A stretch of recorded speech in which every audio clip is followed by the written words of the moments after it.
अस्सलाम वालेकुम दोस्तों। 16 जनवरी 2024 को ईरान पाकिस्तान के सूबा बलूचिस्तान पर मिसाइल छोड़ता है और वजह बताता है कि हमने जैश उल अदल के कुछ मेंबरान को टारगेट किया है।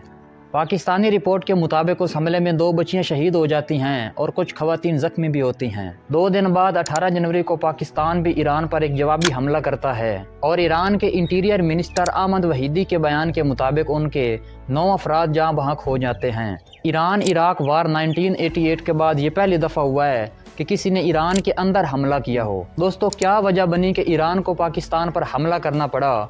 क्या कहानी है इस पूरे वाक़या की और आलमी कुव्वतें इस वाक़या को किस तरह देख रही हैं? आइए जानते हैं आज की इस वीडियो में।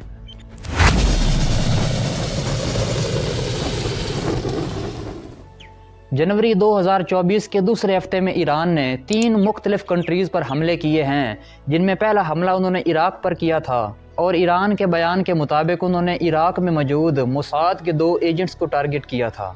और फिर दूसरा हमला वो सीरिया में उन प्रॉक्सीज़ के खिलाफ करती हैं जो बशर अल असद के खिलाफ लड़ रही होती हैं। और इसके बाद फिर वो तीसरा हमला पाकिस्तान के सूबा बलूचिस्तान में मौजूद कोय सब्ज़ पर करते हैं। ईरान ने बलूचिस्तान में रॉकेट क्यों डाले, आइए इसे ज़रा डीपली समझने की कोशिश करते हैं।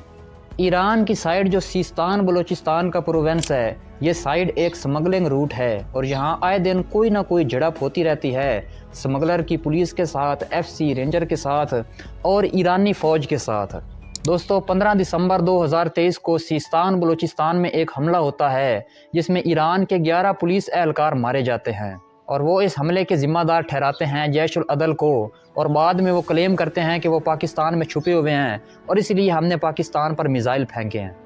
हालांकि ईरान ने जिस आउटफिट को टारगेट किया जैश उल अदल को, उसका कोई सबूत फराहम नहीं किया कि हमने कितने दहशतगर्दों को मारा या क्या किया है। हालांकि जैश उल अदल अफ़गानिस्तान से ज़्यादा करीब है, लेकिन ईरान ने उस तरफ हमला नहीं किया और पाकिस्तान में बगैर किसी सबूत के एक बयान जारी कर दिया। IRGC जो ईरान की इस्टेब्लिशमेंट है, इसने शायद मिस कैलकुलेशन की और सोचा कि पाकिस्तान पर हम हमला कर देते हैं, वो हमारा क्या बिगाड़ लेगा। लेकिन शायद उन्हें पाकिस्तान की कुव्वत का अंदाज़ा नहीं था। पाकिस्तान की फ़ौज दुनिया की 7वीं बड़ी फ़ौज है और पाकिस्तान पूरी दुनिया का 5वां बड़ा एटमी मुल्क है। और ये कैसे हो सकता था कि एक मजबूत एटमी मुल्क पर कोई आए और मिसाइल छोड़कर चला जाए। ईरान के हमलों के जवाब में पाकिस्तान ने एक रेस्पॉन्सिबल रियासत होने का सबूत दिया। पाकिस्तान ने जल्दबाजी नहीं की और पाकिस्तानी स्टेट ने सबसे पहले एक सॉफ्ट टूल का इस्तेमाल किया। पाकिस्तान और ईरान के दरमियान होने वाली बार्टर ट्रेड को बंद किया और ईरान का सफ़ीर जो कि पहले ही मुल्क से बाहर था, उसे वापस नहीं आने दिया और अपना सफारती अमला भी ईरान से वापस इस्लामाबाद बुलवा लिया। और इसी दौरान पाकिस्तान की मिलिट्री इंटेलिजेंस ये फैसला करती रही कि हमें जवाबी कार्रवाई ज़रूर करनी चाहिए और फिर एक पूरे प्लान के तहत उन पर रॉकेट छोड़े गए। पहले हमला ईरान ने किया, फिर पाकिस्तान ने उसे जवाब दिया और अब यहाँ इनका स्कोर 1-1 से बराबर है। अब बेहतर है कि इन दोनों के दरमियान कोई जंग ना हो, क्योंकि अगर जंग होती है तो दोनों मुल्कों को बहुत भारी नुकसान उठाना पड़ेगा। और दानिशवरों का कहना है, in a war there are no winners, there are only loser. एक जंग में सभी हारने वाले होते हैं, कोई भी जीतने वाला नहीं होता, क्योंकि जंग में दोनों तरफ से जान और माल का नुकसान होता है और रिसोर्सेज भी ज़ाया होते हैं। पूरी दुनिया यही चाहती है कि ईरान और पाकिस्तान आपस में ना लड़ें। चाइना ने पाकिस्तान की सपोर्ट करते हुए कहा कि तुम्हें ये मामला डायलॉग से हल करना चाहिए। तुर्की और सऊदी अरब ने भी पाकिस्तान की हिमायत की और यहाँ तक कि USA ने भी ईरान के हमले को कंडेम किया और कहा कि ईरान ने ये एक बार नहीं किया बल्कि बार बार किया है। गाज़ा की सपोर्ट में इसराइल के खिलाफ ईरान की काफ़ी मूवमेंट देखने को मिली थी, जो बहुत अच्छा स्टेप था। लेकिन अगर अब ये पाकिस्तान को आंखें दिखाता है तो इसका अंजाम बहुत बुरा हो सकता है। अगर हम इन दोनों मुल्कों के माजी के तल्लुकात देखें तो इनके दरमियान बहुत अच्छे तल्लुकात रहे हैं। जब पाकिस्तान वजूद में आया था तो सबसे पहले ईरान ने इसे तस्लीम किया था।